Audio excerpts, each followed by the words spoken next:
Hello guys, magandang buhay. So for today's video guys, ayan, magbukas tayo. Trending ito sa TikTok. Ayan, TikTok Boodle is real. Ayan, so trending to sa TikTok yung facial tissue na napakarami. So syempre ako hindi nagpahuli kasi malakas din tayo gumamit ng tissue. Ayan.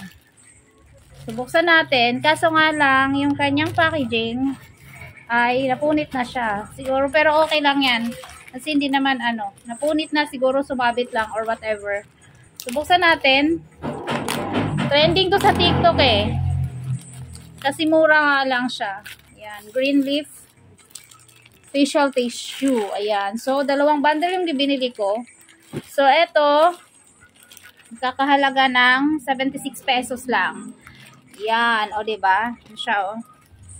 Yan siya, guys, o. Yan siya. So, binili ko dalawang bundle. Yan, ito yung isa. Yan, ito yung isa.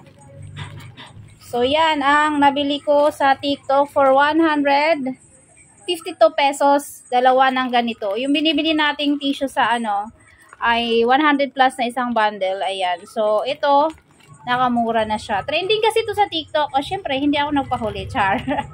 At saka, useful naman. So, ayan. So, that's it in this video. Thank you so much for watching. TikTok pa more. Online shopping pa more. Bye-bye.